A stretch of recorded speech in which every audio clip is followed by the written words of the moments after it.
Can I, without using my 3D printer and with completely random features, build something cool? Welcome to Cut, Transform, Glue, and to the Big Butt Bash. As always, the big butt bashing begins after you roll a d20 and select from a beautifully chaotic list every random feature that you use to guide your creative process.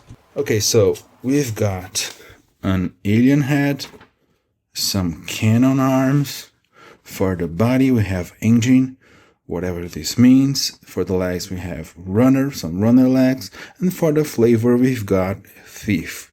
Now all of these combined, apart from the engine body, is giving me a alien invasion vibe. So yeah, let's go for a quick sketch session.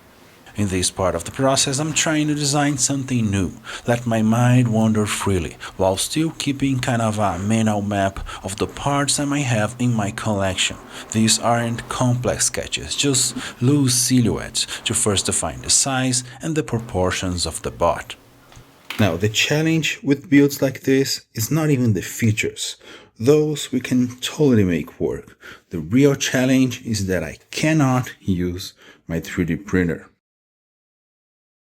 Now, not being allowed to use my 3D printer is actually a good thing, because it forces me to get creative and use some different types of shapes. Now, these look totally fine, don't get me wrong, but they're actually made of this weird kind of plastic that doesn't react too well with CA glue or with primer. So usually I would not go for these, but I keep a nice collection around so I can use them in projects like this one. Luckily for me this time, the parts I had were perfect for the idea of having a small alien figure piloting the robot. So let's start putting these shapes together, shall we?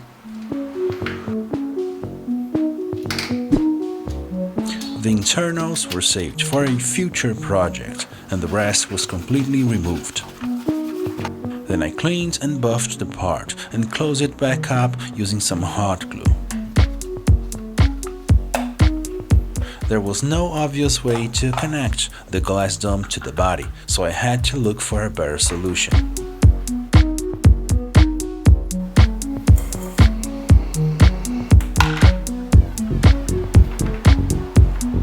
Removing the top of the body was a bit of an ugly scene, so I'll spare you from that. But hey, I managed to keep all of my fingertips.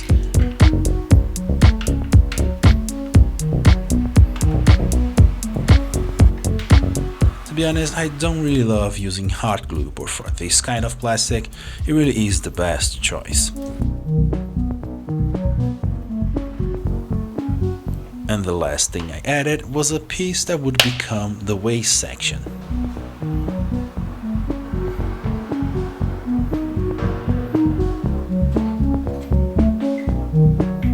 Now, to make some complex joints and help me smooth some transitions right here and hide my crimes, I have Model Maker's best friend, and that is epoxy putty.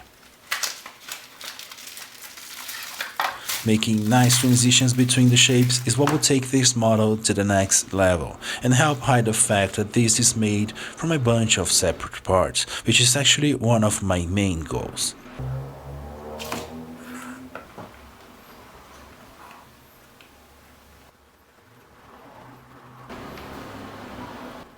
Also, if I can share a little trick with epoxy, is to start sculpting it before it fully sets, so cutting it is not too difficult. The blade I'm using right there is not even that sharp.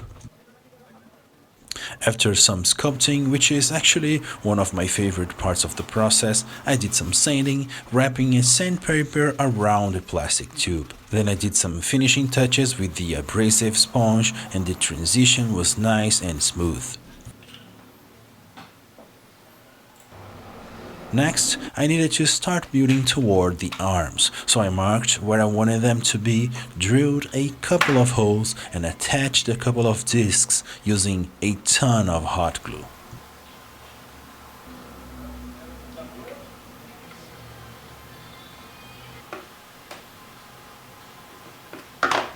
All of that hot glue will fill most of the gaps in between the pieces, and next came more epoxy putty.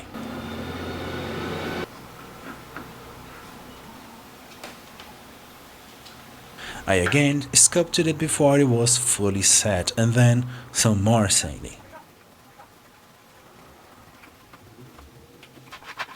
And that was pretty much it for the shoulders.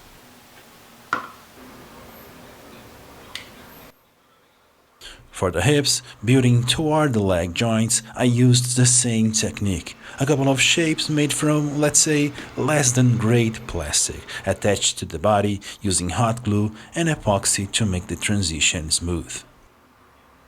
Okay, so the basic body shape is finished. I've got a place to attach the arms. I've got a nice hip going. Still need some sanding and some refining of the transitions. But yeah, the basic body shape is finished. So now let's go ahead and lay out the arms and the legs of this alien invader. Now I think I have the perfect shapes for the cannon arms right here on this starting box. I've been saving this for a long time, and now it is its moment to shine. The quickest way to make an elbow is by using a Wi-Fi antenna elbow, of course.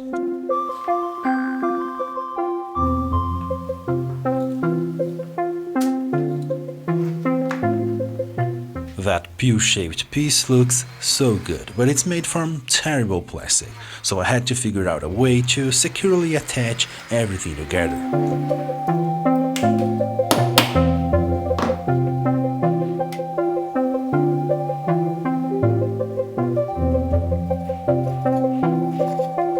Hot glue and CA glue with baking soda was the solution for that spot. And here I am again mixing some epoxy putty for the 10th time. So yeah, forget about all of that, oh, it's the modern maker's best friend stuff, and jokes aside, I really wish there was an easier way to mix this stuff. Doing this by hand is so taxing on the fingers. But yeah, I used it to set the angle on the two pew-shaped arms. Okay, so you just saw me using some epoxy putty to join the arms to the body.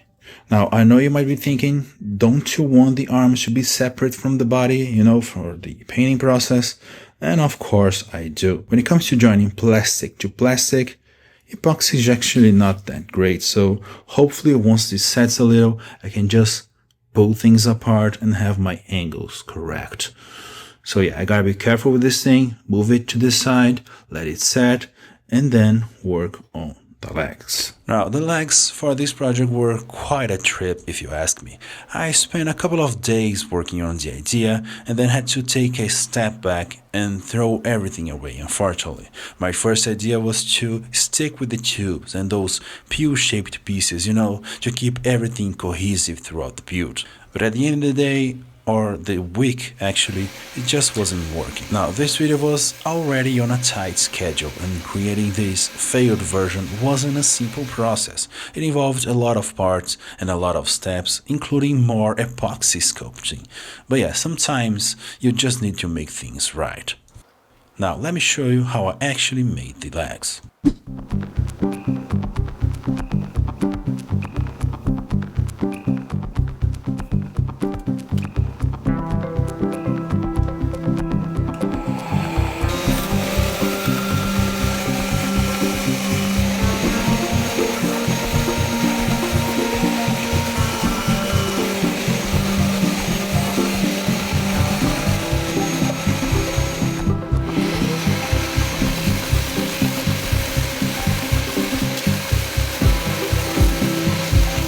A layer of plastic, a layer of MDF, and another layer of plastic.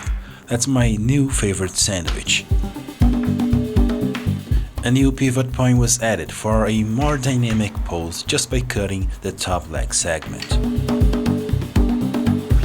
And my favorite way to add chamfers to styrene is just by using a metal roller. I then salvaged from the first leg design a small plastic ball joint, the kind used to position security cameras or those automatic light switches. These are super useful if you don't have a 3D printer.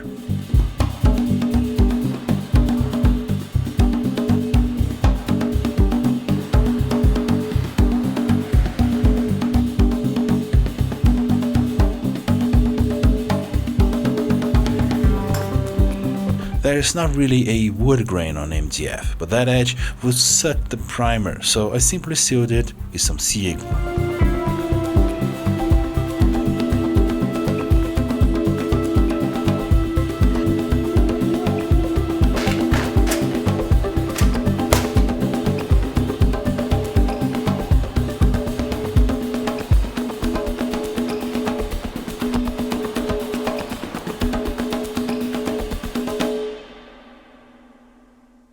Okay, so the new legs are finished, and as you just saw, I made them using this nice sandwich technique in which I put, in this case, some 6mm MDF in between two sheets of plastic. I also taped a couple of these sandwiches together just to be able to cut all of them at the same time, and not only this speeds up the building process, but also it guarantees that both legs will have the exact same shape. To make some small adjustments to the silhouette, I made a couple of appendages, one tank for the right leg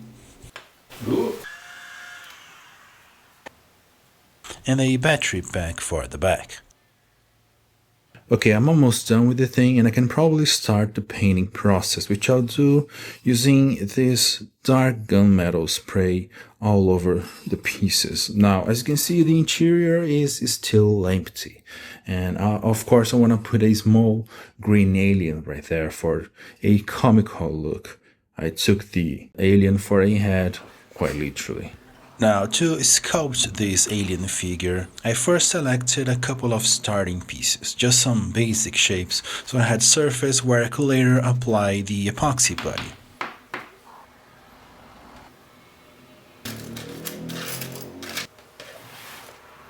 And once I had that basic silhouette together, I could start once again mixing more epoxy, which I then used to cover the entire thing.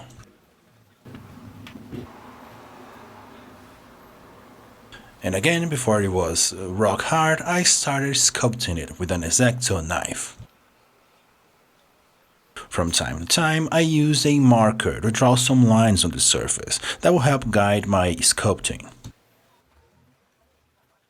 And before long, I had something that kinda looked like an alien, and I was pretty pleased with the result. The arms were the last thing I added to the figure, and I made them much smaller than the rest of it, just so it looked kinda funny.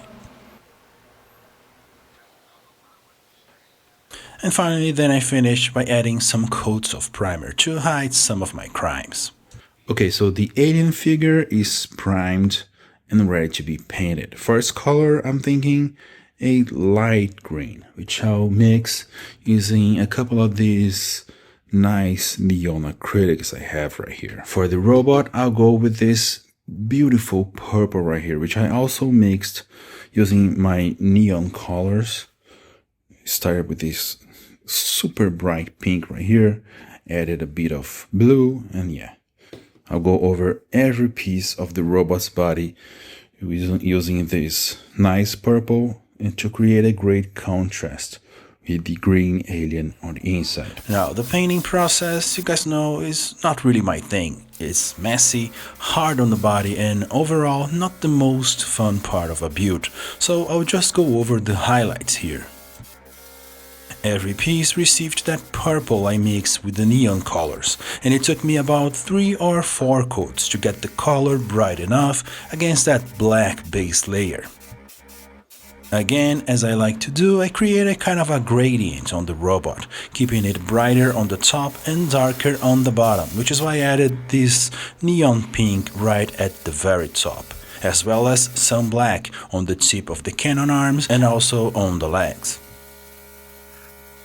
The alien received its bright green color to create a contrast with the purple and the pink of the robot. And of course, everything went through some weathering, but just chipping this time, no wash. I was going for a comical look, not a realistic one. Alright, so I was ready to put everything together and bring this home, but I had one last step, one that could make or literally break the project. I had to trim the dome so it would fit the body perfectly, and I could just glue everything in place, so I hoped for the best and went for it.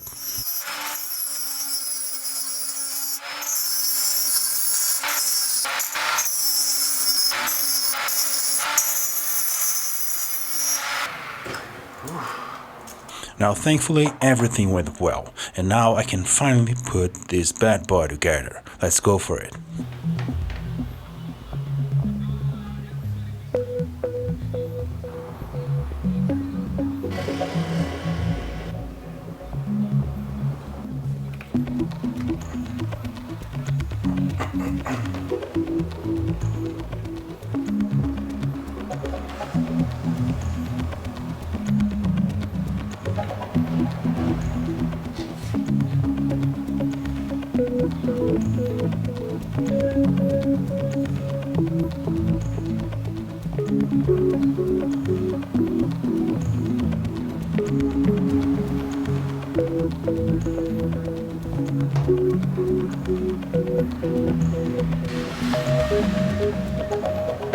Guys, let me know in the comments what you thought of this build. Was it fun? I certainly had a ton of fun, and it reminded me of how challenging sculpting can really be sometimes. Always good to go back to the basics. Huge thanks to Bill for organizing this whole group build thing and for inviting me, of course. And be sure to check out the playlist and see all of the other builds from some amazing people. And please hit the like button. It really helps me out with my YouTube journey. And as always, thanks for watching.